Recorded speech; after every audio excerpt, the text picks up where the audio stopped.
तो दोस्तों आज मैं एक्सप्लेन करने वाला हूँ हाल ही में ही रिलीज हुई एक बहुत ही बेहतरीन साउथ कोरियन हॉरर मूवी को। इस मूवी का नाम है द सिन।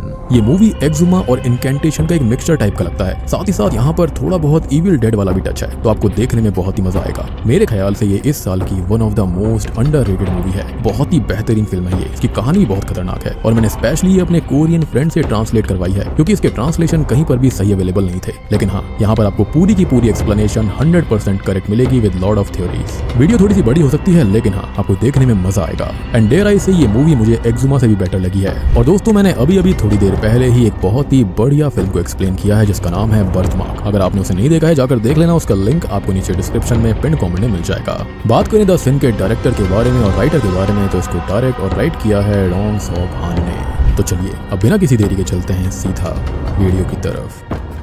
तो मूवी शुरू होती है एक कोर्ट को दिखाते हुए कि सिन असल में एक बच्चे की तरह होता है जिसे हम इंसान ही जन्म देते हैं और वो हर बार हमारे पीछे आता रहता है। जिसके बाद कहानी में दिखाया जाता है कि एक पुलिस टीम किसी जगह पर जा रही थी। तभी हम जंगलों के बीच में से निकलती हुई एक कार को देखते हैं जिसके सामने एक आदमी आ गया था जिसने अपना चेहरा सफेद कपड़े से ढका हुआ था, जिसके ऊपर खून से कुछ इनकेंटेशंस भी थे। अब वो उस कार पर गोली चला देता है और ये गन शॉट पुलिस टीम सुनकर अलर्ट हो जाती है और उसी तरफ जाने लगती है। जिसके बाद ये सीन शिफ्ट हो जाता है। अब इसके बाद हमें एक लड़की को दिखाया जाता है जिसका नाम शी योंग होता है, जो कि एक एस्पायरिंग एक्टर है और उसे डायरेक्टर बुक ने मिलने बुलाया हुआ था। वो उसे एक मूवी के बारे में बताता है जो कि आर्ट और डांस पर बेस्ड है और डायरेक्टर यहाँ पर बिना ही उसका काम देखे, बिना कुछ चेक किए उसे अपनी मूवी की मेन लीड बना लेता है, जिससे वो बहुत ही ज्यादा खुश हो जाती है। खैर अब शी योंग शूटिंग लोकेशन पर जाने लगती है, लेकिन इससे पहले हम उसके बारे में कुछ जान लेते हैं। तो कुछ ही टाइम पहले उसका एक एक्सीडेंट हुआ था जिसमें उसकी माँ की जान चली गई थी और उस एक्सीडेंट का ट्रॉमा उसे हमेशा हॉन्ट करता रहता है। उसके विजन से वो बहुत ही ज्यादा परेशान सी बनी रहती है। खैर अब वो शूटिंग लोकेशन पर आ जाती है जो कि एक खाली गाँव था, जहाँ पर एक अबैंडन्ड स्कूल होता है, जहाँ पर कोई भी ट्रांसपोर्ट सीधा आता ही नहीं है। इवन टैक्सी और कैब में भी डबल फेयर से वहां पर जाना पड़ता था। अब बुक का असिस्टेंट मतलब एडी उसे रिसीव करता है और ग्रीट करके यहाँ के बारे में बताने लगता है। डायरेक्टर से मिलाने लेकर जाता है और बताता है कि बुक एक बहुत ही ज्यादा फेमस डायरेक्टर है जो कि अपनी बेस्ट आर्ट मूवीज के लिए जाने जाते हैं और काफी अवार्ड भी वो जीत चुके हैं। वो आगे बोलता है कि अभी उनकी मैन पावर काफी कम है क्योंकि आधे लोग यहाँ पर आ ही नहीं पाए और बाकी लोग धीरे धीरे आ रहे हैं। तो अभी पूरी अरेंजमेंट वहाँ पर नहीं हुई है और बाकी वहाँ पर सारी चीजें काम चलाऊ थी। खैर अब आगे जाते हुए शी योंग के पैर थम से जाते हैं। तभी उसे अचानक से कुछ डिमोनिक विस्पर्स और बेल की आवाजें आने लगती हैं और जब वो ऊपर देखती है तो उसे खिड़की में कोई साया दिखाई देता है, जिससे अगले ही पल में एक लड़की नीचे गिरती है, जिससे कि वो बहुत ही ज्यादा डर जाती है। हालांकि हमें पता चलता है कि ये असली इंसान नहीं है बल्कि एक डॉल है जो कि एक मूवी के ही सीन का पार्ट है जिसके अंदर उसे नीचे गिरना था, लेकिन उसे फिलहाल नहीं गिराया जाना था। अब तभी एडी चेक करता है तो रिमोट बैटरीज के अंदर कोई इशू आया था और अब बुक भी उससे बात करता है जो कि कहता है कि कुछ भी हो जाए उसे मूवी का सेटअप बिल्कुल परफेक्ट चाहिए और उनके पास दिन बर्बाद करने का समय भी नहीं था और ना ही इतने पैसे थे। और यहाँ पर ये काफी अजीब बात थी क्योंकि अगर वो इतना फेमस डायरेक्टर होता तो पैसे की कमी होना मुझे नहीं लगता कि ऐसा होना चाहिए था। फिर अब शी योंग खुद को संभालती है और कहती है कि वो शूट के लिए बिल्कुल रेडी है और बूब जैसा सीन करना चाहता था वो उसके लिए रेडी होने चली जाती है। अब इसी बीच होता यह है कि उसे उसकी स्कूल की दोस्त चेयून मिलती है और वो दोनों आपस में बातें करने लगती हैं, जहाँ पर चेयून ये बताती है कि उसको भी इस मूवी के अंदर मेन डांसर लीड की तरह सेलेक्ट करा गया है, जिसको सुनकर शी योंग को थोड़ा सा धक्का लगता है और उसे थोड़ी सी जलन भी होती है क्योंकि उसको पहले ये लग रहा था कि ये मूवी उसकी है जो कि अब बढ़ चुकी थी। साथ ही साथ उसके चेयून से पहले के कुछ इश्यूज भी थे, हालांकि अब वो चीजें एग्जिस्ट नहीं करती थी। अब वो दोनों थोड़ी बहुत बात करती हैं और फिर शी योंग अपनी रिहर्सल्स के लिए चली जाती है। खैर इसी बीच होता यह है कि शी योंग डायरेक्टर बुक से भी बात करती है और कहती है कि उसने वो वीडियो देखा है और उसको ऐसा लग रहा है कि जैसे वो बस उन मूवीज के मूव को कॉपी कर रही है, वो अपना कुछ भी नहीं कर पा रही। जिस पर डायरेक्टर ये कहता है कि उसे अपना दिमाग लगाना भी नहीं है, वो बस उस वीडियो वाले ही डांस को कॉपी करे। खैर वो बातों ही बातों में ये भी कहती है कि उसको ये लग रहा था कि शायद वो इस मूवी के अंदर अकेली लीड होगी, लेकिन उसे चेयून मिली थी, जिस पर डायरेक्टर ये कहता है कि ये कोई नॉर्मल मूवी नहीं है और ये उस डांस और कॉन्शियसनेस से बाहर की चीजों से मिलकर एक मूवी बनेगी और वही इस मूवी की मेन लीड होगी और वही ये काम सही से कर सकती है, परफेक्टली कर सकती है, क्योंकि मूवी जो सामने लाना चाहती है वो वही अपने मूव से शो कर सकती थी। जिसके बाद में शी योंग थोड़ा सा रिलैक्स होकर अपनी रिहर्सल पर काम करने लगती है। अब तभी हम उसका एक फ्लैशबैक देखते हैं कि जब उसने ये डांस शुरू किया था तब उसकी नाक से खून आने लगा था और उसे अपना ही पजेस्ड इविल रूप दिखाई दिया था, जिससे वो बहुत ही ज्यादा डर गई थी, लेकिन उसने खुद को संभाल लिया था। अब डांस प्रैक्टिस खत्म होती है और हम एक क्रू मेंबर को बेसमेंट के अंदर लाइट्स को चेक करता हुआ देखते हैं, जहाँ पर उसे कोई अजीब सा एहसास होता है और वहाँ पर हमने और भी किसी की प्रेजेंस फील करी थी और ऐसी ही सेम चीज शुरुआत में शी योंग ने भी स्कूल के अंदर आकर करी थी। खैर वो यहाँ वहाँ देखते हुए आगे बढ़ती है तो उसे दीवार पर खून से बने हुए इनकेंटेशंस मिलते हैं जो कि दोनों साइड की वॉल्स पर थे, लेकिन इंटरेस्टिंग बात ये होती है कि सामने वाली वॉल पर एक सर्कुलर इनकेंटेशन बना हुआ था जिसके बीच में एक सैटेनिक सिंबल भी था और अब उस लड़की की हालत अचानक से खराब सी होने लगती है। खैर इसके बाद हम चेयून और शी योंग को देख पाते हैं जो कि रिहर्सल के पहले थोड़ा सा रेस्ट कर रही थी और थोड़ी बहुत आपस में बात भी कर रही होती होती हैं। अब चे यून रिहर्सल के लिए चली जाती है और शी योंग अपनी दवाई खाने लगती है। तभी हम उसका फ्लैशबैक देखते हैं कि उसके एक्सीडेंट का ट्रॉमा उसके ऊपर आज तक है। साथ ही साथ डॉक्टर ने उसको ये बताया था कि उस एक्सीडेंट से वो बच गई, ये बहुत बड़ा चमत्कार है, लेकिन इसके कुछ आफ्टर मैथ भी होंगे, जैसे कि उसे मेमोरी लॉस के इश्यूज हो सकते हैं। मतलब वो उस एक्सीडेंट और उसके आसपास हुई घटनाओं को बिल्कुल भूल चुकी है। खैर तभी हम एक क्रू मेंबर की बात को नोटिस करते हैं कि डायरेक्टर बुक थोड़ा सा अजीब बिहेव कर रहा था, क्योंकि उसने कोई स्क्रिप्ट नहीं बनाई थी और उसने कुछ भी शूट नहीं करा था। वो खाली एक बनी हुई स्क्रिप्ट को फॉलो कर रहा है और सिर्फ डांस रिहर्सल्स को करा रहा था। खैर तभी हम नोटिस करते हैं कि डायरेक्टर सच में खोया हुआ था और वो थोड़ा सा अजीब भी फील कर रहा होता है और वो अपने आप में ही बोल रहा होता है कि उसे जागने की जरूरत है। जिसके बाद यहाँ पर चे यून डांस करना शुरू करती है और वहीं शी योंग भी अपने डांस को शुरू करती है। लेकिन हम नोटिस करते हैं कि यहाँ पर ये दोनों ही एक सिंक में नाच रही थी, जो कि काफी अजीब बात थी। ऐसा डांस कोई क्यों करवाएगा। खैर तभी एक चीख से शी योंग का ध्यान टूट जाता है और अब वो भी फाइनल प्रैक्टिस के लिए जाती है। और नोट करने वाली बात ये थी कि ये पूरी डांस रिहर्सल रूफ टॉप पर ही हो रही थी, जिसे फिल्म नहीं किया गया था। अब इसी बीच होता यह है कि शी योंग को खुद के गिरने के विजन्स आने लगते हैं। हालांकि ये डांस का एक हिस्सा था, जिसके अंदर डांस के अंत होने पर उस डॉल को नीचे फेंका जाना था और ये वही डॉल थी जो कि शुरुआत में खुद पे खुद नीचे गिर गई थी। और यहाँ पर फेंके जाने का मतलब ये था कि इसको ऐसे नहीं फेंकना है, बल्कि उसको ऐसे गिराना है जैसे कोई लड़की खुद से जंप कर रही हो, खुद को खत्म कर रही हो। और अभी शी योंग की हालत भी थोड़ी सी खराब होने लगती है। खैर तभी हम एडी को देखते हैं, जो कि उसी क्रू वाली लड़की को ढूंढने जाता है, जो कि उसे अजीब सी हालत में मिलती है। इसके बाद वो एडी को स्टैब करके जान से मार देती है और हम उसे देखते हैं और समझ आता है कि वो तो पजल हालत में है। अब वो रूफ टॉप पर जाती है, जहाँ पर उसे देखकर सभी बहुत ही ज्यादा परेशान थे। और इसी बीच हम सामने वाली बिल्डिंग की रूफ को देखते हैं, जिसकी रूफ टॉप पर कुछ लोग थे जो कि वहाँ पर सेम वैसा ही सैटानिक सिंबल बना रहे थे, जो कि हमने बेसमेंट के अंदर देखा था, यानी कि इस लड़की ने देखा था। अब ये लड़की रूफ के किनारे पर आती है और नजर भर कर शी योंग को देखती है, जिसके बाद वो तुरंत ही नीचे कूद जाती है, जिसे सभी बहुत ही ज्यादा शॉक्ड हो गए थे और डर गए थे। अब नीचे एक क्रू मेंबर खड़ा हुआ था, जिसके पास ही वो लड़की गिरती है। अब इससे पहले कि कोई कुछ समझ पाता या हेल्प बुला पाता, वो लड़की वहाँ पर अपना दम तोड़ देती है, क्योंकि वहाँ पर किसी के फोन के सिग्नल्स भी नहीं आ रहे थे, जो कि और भी ज्यादा अजीब बात थी। अब दूसरी तरफ हम एडी को देखते हैं, जिसको मारकर इस लड़की ने खुद जंप कर दिया था, लेकिन शॉकिंगली ये दोनों ही जिंदा हो जाते हैं। और अब वो लड़की ज़ॉम्बी की तरह उस लड़के पर हमला कर देती है, जो कि उसके सामने था। वो उसे खत्म कर देती है और वो लड़का भी एक ज़ॉम्बी बन जाता है, या फिर ये कहें कि एक डीमन बन जाता है। अब वो लड़की ऊपर आने लगती है और वहीं एडी भी नीचे अटैक करने लगता है। वहीं शी योंग को हम देखते हैं, जो कि बहुत ही ज्यादा परेशान होकर ट्रॉमा में जाने लगती है, लेकिन चे यून उसे होश में लेकर आती है। हम डायरेक्टर को भी देखते हैं, जो कि अजीब सा बर्ताव कर रहा था, मतलब कि यहाँ पर वो डरा हुआ भी नहीं था, शॉक भी नहीं था, और सामने वाली बिल्डिंग का वो सिंबल उसे अट्रैक्ट भी करने लगता है। खैर अब कुछ लोग, जिसके अंदर बुक, शी योंग और चे यून शामिल हैं, वो नीचे साइड आते हैं ताकि वो यहाँ से भाग सकें, लेकिन कुछ लोग ऊपर ही फंस गए थे। अब यहाँ डायरेक्टर बुक नॉर्मल होता है और वो सबको फिल्म करने लगता है और कहता है कि ये सही शॉट्स हैं, उसे ऐसी ही मूवी चाहिए थी। लेकिन इसी बीच चे यून नोटिस करती है कि यहाँ पर सीसीटीवी कैमरास पहले से ही लगे हुए थे, लेकिन शुरुआत में बताया गया था कि ये बिल्डिंग तो अबैंडन्ड थी, मतलब यहाँ पर किसी ने सीसीटीवी कैमरास पहले से ही लगवाए थे ताकि वो यहाँ की सारी एक्टिविटीज को मॉनिटर कर पाए, यानी कि ये सोची समझी साजिश थी। अब ये लोग यहाँ से निकलने का रास्ता ढूंढने लगते हैं, लेकिन होता यह है कि सब जगह जहाँ से बाहर जाया जा सकता था उनको सील कर दिया गया था, मतलब कि उन्हें यहाँ पर फंसाए जाने की कोशिश करी जा रही थी। अब जैसे तैसे चे यून, शी योंग और दो लड़के निकल जाते हैं, लेकिन डायरेक्टर बुक और कुछ लोग पीछे ही रह गए थे, जिन पर ज़ॉम्बी एडी अटैक कर देता है। अब जैसे तैसे घूमते हुए शी योंग, चे यून और बाकी दो लोग बाहर आते हैं, लेकिन आगे जाने पर उन्हें मेन डोर पर ही मरी हुई रेवन बर्ड्स, खून और फ्लैश से एक रिचुअल किया हुआ मिलता है। Damn this raven bird again. मतलब कि यहाँ पर जो कुछ भी हो रहा था वो अपने आप ट्रिगर नहीं हुआ था, बल्कि उसे ट्रिगर करा गया था, जिसके पीछे कोई और ही है। और वो डांस भी मेरे ख्याल से किसी रिचुअल का ही पार्ट होगा। और सबसे बड़ी बात कि उस डॉल का भी गिरना एक रिचुअल का ही पार्ट था, लेकिन रियल रिचुअल में डॉल नहीं गिरनी थी, बल्कि किसी इंसान को गिरना था। और हम गौर करें तो वो पजेस्ड हुई लड़की सेम वैसी ही गिरी थी जैसे कि उस डॉल को गिरना था, यानी कि वो डॉल तो खाली एक बहाना था, यहाँ पर एक लड़की का सैक्रिफाइस लगना था इन सब चीजों को ट्रिगर करने में। खैर अब यहाँ पर दो डीमंस भी बंधे हुए थे और यहाँ पर उन्हें इसलिए बांधा गया था ताकि इस गेट को कोई भी पार न कर पाए, और अगर वो ज़ॉम्बी या फिर डीमन खुले हुए होते तो वो यहाँ वहाँ भाग सकते थे। अब वो डीमन एक आदमी पर हमला करते हैं तो वो भी डीमन में परिवर्तित हो जाता है और बाकी लोगों पर हमला करने लगता है। तभी चे यून और एक आदमी तो इससे काफी डर जाते हैं, लेकिन शी योंग को दिखाया जाता है, जो कि थोड़ी सी मदहोश हो गई थी, थोड़ी अजीब सी होने लगी थी, लेकिन वो दोनों उसे यहाँ से भगा कर ले जाते हैं। हालांकि इसी बीच चे यून फिसल कर गिरने से पीछे रह जाती है। अब होता यह है कि शी योंग और वो आदमी एक कार को ढूंढ लेते हैं और शी योंग को चे यून और बाकी लोगों का ख्याल आता है, लेकिन वो आदमी उसे साफ कह देता है कि इस माहौल में वो खाली खुद को बचाने का सोचे, और अगर उसके सामने बाकी कोई भी आता है तो वो किसी को भी मार देगा।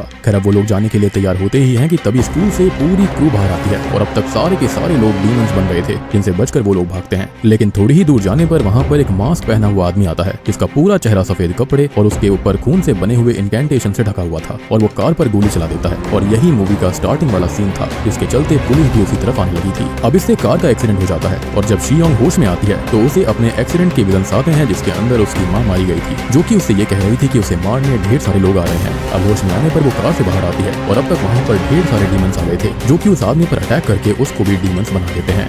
तभी शी योंग डर के मारे जाकर पास में ही छुप जाती है और इसी बीच हम किसी आदमी को स्कूल के स्पीकर्स पर कोई चैंटिंग प्ले करते हुए देखते हैं, जिसको सुनते ही ये डीमंस उसी तरफ भागने लगते हैं, मतलब कि इन्हें कोई कंट्रोल कर रहा था। साथ ही साथ हम ढेर सारे लोगों को देखते हैं जिन्होंने सेम वही सफेद कपड़े और खून से बने हुए इनकैंटेशंस वाले मास्क को पहना हुआ था और वो देखकर ही समझ आ रहा था कि ये लोग जरूर किसी कल्ट के लोग हैं और ये लोग पूरे टाइम सीसीटीवी से स्कूल पर नजर बनाए रख रहे थे। तभी शी योंग एक वेयर हाउस जैसी जगह पर छुपी हुई थी जहाँ पर डायरेक्टर बूब भी आ जाता है, जो कि अभी भी नॉर्मल था, उल्टा ये चीजें फिल्म कर रहा था। और तभी वो डायरेक्टर को कन्फ्रंट करती है कि यहाँ पर जो कुछ भी हो रहा है वो पहले से ही जानता था, जिस पर डायरेक्टर कहता है कि वो जानता तो था लेकिन सब कुछ ऐसे होगा और इतना ग्रैंड तरह से होगा ये उसको नहीं पता था। वो आगे बोलता है कि एक मिडिल एजेड वुमेन ने उसको पैसे दिए थे और वो स्क्रिप्ट देकर ये शूट करने को कहा था और ये कोई शूट नहीं है बल्कि एक नेक्रोमैंसी डांस रिचुअल है जिससे कि डेड्स को जगाया जा सकता है। और ये सुनते ही शी योंग के होश उड़ जाते हैं कि यहाँ पर कितनी ज्यादा इविल चीजें हो रही थी, यानी कि ये बिल्कुल इविल डेड के डेडाइट जैसे थे। खैर अब आगे डायरेक्टर बताता है कि उसने पहले तो इस काम के लिए मना कर दिया था लेकिन बाद में उसने खुद फुटेज देखी थी जहाँ पर उस कल्ट ने एक मरे हुए इंसान को जिंदा कर दिया था, लेकिन वो जिंदा होने के बाद सिर्फ एक मात्र ज़ॉम्बी या फिर डीमन की तरह हो गया था और वो बूब को रिचुअल से कोई मतलब कभी था ही नहीं। उसे बस एक बेहतरीन मूवी चाहिए थी, पैसा चाहिए था और इससे अच्छी मूवी कोई हो ही नहीं सकती। लेकिन शी योंग और चे यून कहां से इसमें फिट हो गई ये भी सोचने वाली बात थी।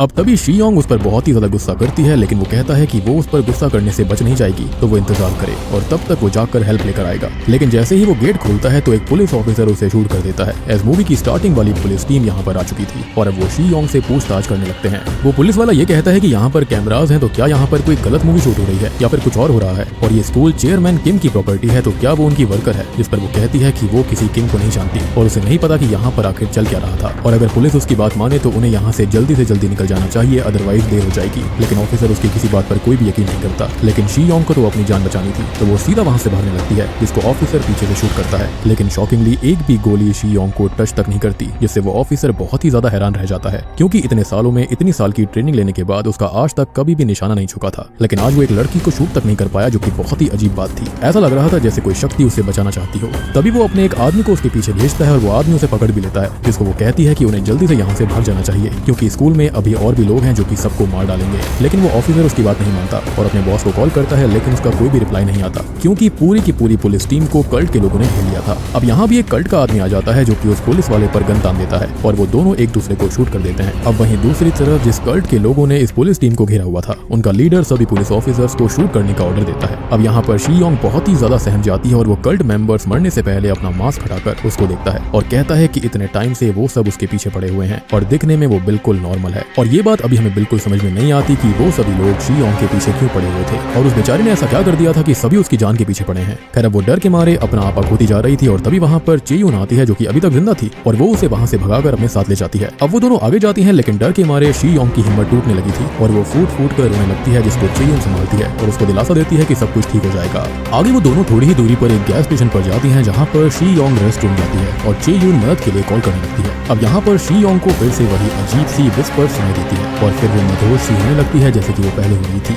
अब इसी बीच उसे अपनी गुजरी हुई माँ का भूत भी दिखाई देता है जो कि उससे ये कहती है कि उसे मारने बहुत से लोग आ रहे हैं। अब वो फिर से डर जाती है जिसे चे यून फिर से आकर संभालती है। शी योंग को अब उस कल्ट के मेंबर की बात याद आ रही थी कि वो उसे नॉर्मली लग रही है जिसके पीछे सब पड़े हुए हैं, लेकिन उसके अंदर आखिर ऐसा क्या था जो कि इतने लोग उसके पीछे पड़े हुए थे। अब चे यून उससे बात करती है कि उसे अपने एक्सीडेंट के बारे में क्या पता है, जिस पर वो कहती है कि उसे ज्यादा कुछ याद नहीं है, वो लगभग सब कुछ भूल चुकी है। लेकिन हम उन यादों का एक फ्लैशबैक देखते हैं जो कि अभी शी योंग जानती है कि उसकी मदर असल में मेंटली इल हो चुकी थी, जो कि एक दिन मेंटल हॉस्पिटल से वापस आकर उससे मिलती है, उसके साथ ड्राइव पर जाती है और अभी उन दोनों का एक्सीडेंट होता है। साथ ही साथ वो मरने से पहले कहती है कि शी योंग को मारने के लिए लोग आ रहे हैं और सबसे शॉकिंग चीज ये होती है कि ये एक्सीडेंट अपने आप नहीं हुआ था बल्कि इसे कराया गया था। तभी ये सब याद करते करते शी योंग बेहोश हो जाती है और जब उसकी आंख खुलती है तो वो स्कूल के अंदर एक चेयर पर बंधी हुई थी जिसके ऊपर इनकेंटेशंस वाली लाइट्स भी पड़ रही होती है और यहाँ पर कल्ट के सभी लोग शामिल थे। और अब जाकर हम कल्ट की लीडर यानी कि चेयरमैन किम से मिलते हैं, जिसके बारे में पुलिस वालों ने भी बात करी थी, जो कि सीधा शी योंग को शूट कर देती है और वो मारी जाती है। लेकिन तभी अचानक से ही वो वापस जिंदा हो जाती है, जिससे कि हमें बहुत बड़ा झटका लगता है। लेकिन किम ये बात पहले से ही जानती थी कि शी योंग आखिर चीज क्या है। वो कहती है कि शी योंग के बारे में कही हुई हर चीज एकदम सही है और वो उसे मरते हुए दर्द से तड़पते हुए देखना चाहती है, लेकिन इसका भी भयानक रीजन था। और आखिर ऐसा क्यों होता है, तो ये सब जानने के लिए हमें अतीत के पन्नों में झांकना पड़ेगा। जब शी योंग स्कूल में थी और उसका एक बॉयफ्रेंड भी था जो कि उससे बहुत ही ज्यादा प्यार करता था और वो भी उसे बहुत चाहती थी, लेकिन एक दिन वो लड़का एक्सीडेंट में मारा जाता है और वो लड़का असल में किम की बहन का बेटा था। और किम यहाँ पर एक बहुत ही पावरफुल और बहुत ही अमीर पर्सनैलिटी है जिसने की उस कैब ड्राइवर को उठवा लिया था, जिसने की उसके भतीजे को हिट किया था। और इन्वेस्टिगेशन में ये सामने आता है कि वो कैब ड्राइवर असल में 20 साल से कैब चला रहा था, मतलब कि उसे एक्सपीरियंस एक्सपीरियंस काफी है, तो ये गलती नहीं थी। ट्रैफिक सिग्नल्स भी बिल्कुल सही थे और ना ही वो नशे में था। और ये बात वो खुद नहीं जानता था कि आखिर ये एक्सीडेंट हुआ कैसे। और तो और वो लड़का भी खुद पे खुद ही कैब के सामने अचानक से आ गया था। लेकिन ये सब हुआ कैसे ये पता नहीं चल पा रहा था। हालांकि इसी बीच अपने बेटे के गम में किम की बहन ने खुद को खत्म कर लिया था। और जो आदमी शी योंग से कह रहा था कि वो नॉर्मल दिखती है, तो असल में वो उसी मरी हुई लेडी का हस्बैंड था,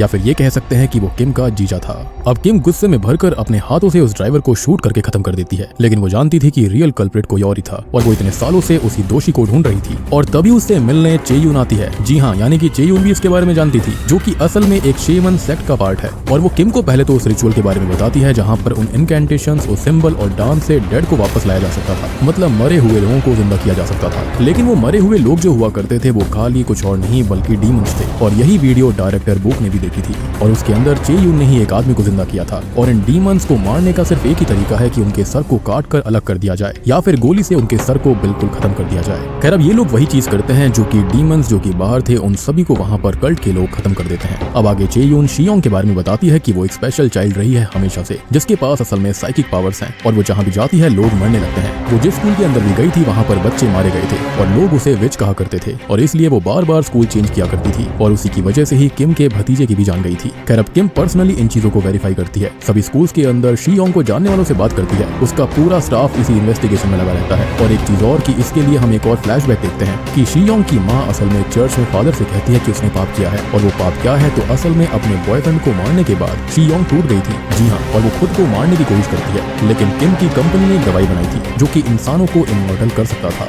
और सबसे बड़ी बात कि वो मरे हुए लोगों को भी जिंदा कर सकता था। और सबसे बड़ी बात कि शियोंग की जो माँ होती है वो इसी कंपनी में काम किया करती थी, यानी कि किम की कंपनी में, और वो एक लौते प्रोटोटाइप को ही चुरा लेती है जिससे कि यहाँ पर इमॉर्टलिटी पाई जा सकती थी। इसके बाद वो उस इंजेक्शन को शियोंग को इंजेक्ट कर देती है, इसलिए वो मर नहीं सकती थी क्योंकि उसने अपनी बेटी को खुद को खत्म करते हुए देखा था। वो नहीं चाहती थी कि वो मारी जाए और इसलिए उस कंपनी के लोग शियोंग की माँ के पीछे पड़े हुए थे, जो कि धीरे धीरे पागल हो गई थी और कहती थी कि शियोंग को मारने लोग आ रहे हैं। तो अब यहाँ पर आपको काफी सारी चीजें क्लियर हो गई होंगी और किम को अब अपना बदला चाहिए था, तो वो इसी स्कूल को खरीद लेती है क्योंकि यहाँ पर दूर दूर तक कोई भी नहीं रहता है, जंगल है। और उसने डायरेक्टर बुक को अपने प्लान में शामिल किया कि मूवी का वो नाटक करे जिससे शियोंग उनके जाल में फंस जाएगी, क्योंकि उसको हमेशा से ही एक्टिंग करने का शौक था और वो वैसा ही करता है। लेकिन हम सोचे कि अपने बदले के लिए इतने लोगों की जान कैसे वो ले सकती है, तो वो सब असल में क्रिमिनल्स ही थे। लेकिन यहाँ पर देखो गलत तो गलत है। लेकिन अब किम यही बात शियोंग से कहती है जो कि इसी मूवी की टैगलाइन भी है कि थैंक्स टू यू हम सभी अब मॉन्स्टर बन गए हैं। तो कुछ लोग लिटरली और कुछ लोग मेटाफोरिकली मॉन्स्टर्स बन गए थे। अब यहाँ पर देखो सारा काम हो चुका था और अब शियोंग उसके सामने है जो कि रहम की उससे भीख मांगती है। और इसी वक्त हम रूफ पर चीयून को देखते हैं जो कि एक आखिरी डांस रिचुअल करती है और यहाँ पर किम उस चैंटिंग को शुरू करके उन सभी ज़ॉम्बीज को यानी कि डीमंस को वहाँ पर बुलवाती है, जो कि शियोंग पर हमला करके उसका सर उखाड़ देते हैं जिससे कि वो मारी जाती है। अब होता यह है कि फाइनली किम चेयून से मिलती है और उससे पूछती है कि आखिर उसने उसकी मदद क्यों करी थी, जिसके बाद हम शॉकिंगली ये देखते हैं कि किम ने जैसा सोचा था वैसा नहीं होता और वो अब अपना सब कुछ खो चुकी थी, जिसके चलते वो खुद को ही शूट करके खत्म कर देती है। अब फाइनली चेयून अपने घर आ जाती है। लेकिन आपने अभी एक बात नोटिस नहीं करी होगी कि असली पत्ते अभी तक मूवी के नहीं खुले हैं। और दोस्तों अब यहाँ पर खुलते हैं इस मूवी के असली पत्ते। तो अब हम चेयून को देखते हैं जो कि खुद को मिरर में देखती है और हम रिफ्लेक्शन के अंदर शॉकिंगली शियोंग को देख पाते हैं। जी हाँ, तो असल में शियोंग हमेशा से ही इविल थी और स्कूल के अंदर किम का जो भतीजा था यानी कि वो लड़का था वो उसे नहीं चाहता था, वो तो चेयून को चाहता था। लेकिन शियोंग अपनी पावर्स का इस्तेमाल करके उसके करीब आने की कोशिश कर रही थी, जिससे वो गुस्सा होकर उसे हर्ट कर देता है और इसी गुस्से में वो अपनी साइकिक पावर्स का इस्तेमाल करके उस लड़के को कंट्रोल करके कैब के सामने ले आती है और ड्राइवर का कंट्रोल खो जाता है, जिससे कि वो हिट हो जाता है और वहीं मारा जाता है। मैंने आपको बताया था ना कि ड्राइवर ने भी यही कहा था कि वो लड़का अचानक से वहां पर आ गया था, तो ये सारा किया धरा शियोंग का था और चेयून इसलिए ही यहाँ पर शियोंग से चिढ़ रही थी क्योंकि यही वो चीज थी जो कि शियोंग ने यहाँ पर चेयून के साथ करी थी। चेयून को वो लड़का बहुत पसंद था और वो लड़का यानी कि किम का भतीजा भी चेयून को पसंद करता था, लेकिन शियोंग ने उससे उसका प्यार छीन लिया था। अब देखो यहाँ पर शियोंग कितनी भी इविल हो सकती है, उसके अंदर डीमन था, कुछ भी था, लेकिन उसके अंदर उसकी इंसानी सोल कहीं ना कहीं अभी भी जिंदा थी। तो इसके चलते वो खुद को खत्म करने की कोशिश करती है, जिसके चलते उसकी माँ जो होती है वो किम के यहाँ पर इमॉर्टल वाले इंजेक्शन को चुरा लेती है। उसने वो दवाई उसको दे तो दी थी, लेकिन वो जान जाती है कि शियोंग के अंदर इविल पल रहा था, तो वो उस रात को खुद का एक्सीडेंट करके उसे मारने की कोशिश करती है। और यही रीजन था कि उसने चर्च के फादर से भी कहा था कि उसने पाप किया है, जो कि उसका पीछा कभी नहीं छोड़ेगा। लेकिन होता यह है कि एक्सीडेंट के बाद भी शियोंग बच जाती है क्योंकि इविल उसके अंदर मौजूद था। लेकिन यहाँ पर ये ट्रॉमा उसे हिट करता है, जिसके चलते वो अपनी पावर्स को दबा लेती है, यानी कि वो जो इविल होता है वो उसके अंदर दबकर कहीं रह गया था। और अब यहाँ से वो रिचुअल शुरू हुआ, इविल उसके सामने आया तो उसके अंदर का इविल जाग गया था, यानी कि जो डांस रिचुअल हुआ था वो इविल को भगाने के लिए था, लेकिन यहाँ पर उल्टा असर हो गया, वो इविल जाग गया था। आपको याद होगा कि शुरुआत में उसको इस अबैंडन बिल्डिंग में आते ही कुछ विस्पर सुनाई दे रही थी, अपना ही एक इविल रूप दिखाई दिया था, तो वो उसकी असल पर्सनैलिटी थी, यानी कि जो कोई भी डीमन उसके अंदर था। और आपने एंड में देखा होगा कि शी शीयोंग को कुर्सी से बांधा गया था। तो उससे पहले हुआ ये था कि चेयून उसे बेहोश करती है, लेकिन तब तक शीयोंग अपने असली रूप में आ गई थी। उसके अंदर का ईविल जाग चुका था, तो वो चेयून को कुछ ही पलों में हरा देती है, चाहे वो किसी भी सेक्ट का हिस्सा थी, लेकिन उसकी शक्ति बहुत ही ज्यादा थी। और असल में शीयोंग यहाँ पर उसी का रूप लेकर उसे अपना रूप दे देती है और किम के पास भेज देती है। यानी कि अब तक हमने जिसको वहाँ पर चेयर पर बंधा हुआ देखा था वो कोई और नहीं बल्कि वो चेयून थी।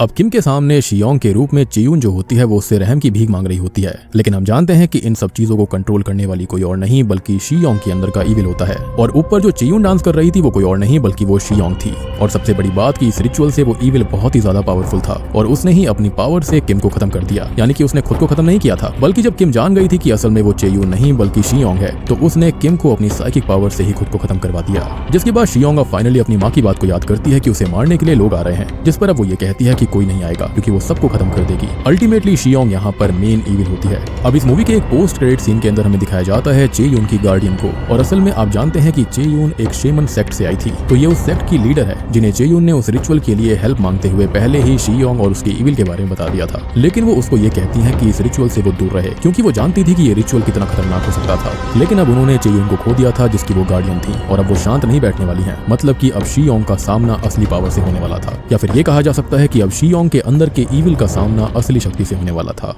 और बूम, इसी के साथ में ये मूवी यहीं पर खत्म हो जाती है। तो देखो मूवी के अंदर होता क्या है, तो शीयोंग जो होती है वो स्टार्टिंग से ही ईविल थी, लेकिन उसकी माँ को ये बात स्टार्टिंग में पता नहीं चलती, जिसके चलते होता यह है कि अपने स्कूल के अंदर शीयोंग अपनी शक्तियों का या फिर उसके अंदर का जो ईविल होता है वो अपनी शक्तियों का गलत इस्तेमाल करता है। मतलब ईविल जो चाहता है अगर वो नहीं होता तो वो उस चीज को ही खत्म कर देता है। जैसे कि यहाँ पर उसने अपने प्यार करने वाले यानी कि किम के भतीजे को खत्म करवा दिया। लेकिन ऑब्वियसली यहाँ पर गड़बड़ तब होती है जब चेयून जो होती है वो उसी लड़के से प्यार करती थी जो कि एक सीक्रेट सेक्ट का हिस्सा थी। अब सबसे पहले चेयून ने शीयोंग के अंदर के ईविल को पहचान लिया था कि वो कोई नॉर्मल लड़की नहीं है। इसके लिए उसने अपने गार्डियन से हेल्प मांगी थी इस रिचुअल को करने में, लेकिन उसके गार्डियन ने उसको साफ साफ कह दिया था कि ऐसा करना बहुत ही ज्यादा खतरनाक हो सकता था। लेकिन ऑब्वियस सी बात है कि चेयून ने अपने प्यार को खोया था, जिसके चलते वो सीधा सीधा जाती है किम के पास में ताकि यहाँ पर वो उसकी हेल्प कर पाए। यहाँ पर आपने जितने भी लोगों को देखा था जिनके मुंह पर वो कपड़ा था और इनकैंटेशंस थे, उन सभी को ट्रेनिंग चेयून ने दी थी। सारे के सारे रिचुअल के बारे में उसने ही उनको सिखाया था। और यहाँ पर वो सारे के सारे लोग जो थे वो सारे क्रिमिनल्स थे, कोई भी नॉर्मल लोग वहाँ पर नहीं मारे गए थे। लेकिन हाँ, यहाँ पर जो पुलिस वाले खत्म हुए थे वो काफी भयानक था। अब किम यहाँ पर चेयून की बातों को सुनकर पर्सनली भी वेरीफाई करती है शीयोंग के बारे में कि आखिर वो लड़की कैसी है और उसके पास्ट रिकॉर्ड्स क्या थे, जिसके चलते उसको भी चेयून की बातों पर यकीन हो जाता है कि हाँ वो वाकई में ईविल है और उसकी वजह से ही उसके भतीजे की जान गई, उसकी बहन की जान गई। अब जब किम का भतीजा खत्म हुआ तो शीयोंग के अंदर जो अच्छा वाला पार्ट था वो कहीं ना कहीं फील कर रहा था कि उसने अपने प्यार को खोया है, जिसके चलते वो खुद को ही खत्म करने की कोशिश करती है। लेकिन ऑब्वियस सी बात है कि जो माँ होती है वो अपनी बेटी को ऐसे नहीं देख सकती थी, जिसके बाद वो किम के बनाए हुए एक्सपेरिमेंटल इमॉर्टैलिटी इंजेक्शन को चुरा लेती है और अपनी बेटी के अंदर इंजेक्ट कर देती है, जिसके चलते उसकी शक्तियां बहुत ही ज्यादा बढ़ गई थी। और साथ ही साथ इसके चलते किम ने अपने लोगों को उन दोनों के पीछे भी भेजा था। लेकिन ऑब्वियस सी बात है कि यहाँ पर शीयोंग की माँ को पता चल गया था कि उसकी बेटी बहुत ही ज्यादा ईविल है और उसने चर्च में जाकर कहा भी था कि उसने पाप किया है, जिसका भुगतान करने के लिए वो अपनी बेटी के साथ खुद का एक्सीडेंट कर लेती है। लेकिन ऑब्वियस सी बात है जो ईविल होता है वो यहाँ पर शीयोंग को बचा लेता है। ऑब्वियस सी बात है कि वो इस बॉडी को खत्म नहीं होने दे सकता था, लेकिन शीयोंग के शरीर को बचाने के चक्कर में उसके अंदर का जो ईविल था वो कमजोर पड़ गया था और कहीं ना कहीं दब कर रह गया था। जिसके बाद शीयोंग एक नॉर्मल लाइफ जीने की कोशिश करती है, लेकिन वैसा नहीं हो पाता क्योंकि किम और चेयून उससे बदला लेने के लिए ऑलरेडी प्लानिंग करके बैठी हुई थी। इसके लिए उन्होंने हायर किया यहाँ पर डायरेक्टर बुक को, क्योंकि वो जानते थे कि चेयून एक एक्ट्रेस बनना चाहती है।